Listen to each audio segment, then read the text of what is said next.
Quick login allows you to sign into Roblox instantly without entering your password each time. This is a faster and more convenient way to log in, but for security reasons, only use it on your personal devices. So, how to enable quick login on Roblox? First, you need to go ahead and launch your Roblox application on your mobile device. If you aren't already logged in, log into your account. Then after, tap on the three lines in the top left corner of your screen. Scroll down in this menu and you will see the option of quick sign in that is between the learn and log out option. Go ahead and tap on that. Now, in order to log in, you need to make sure that you only enter the codes that you requested and never enter another user's code.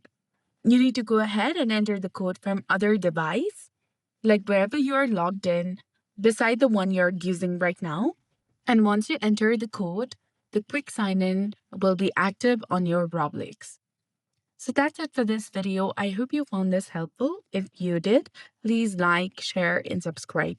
Thanks for watching.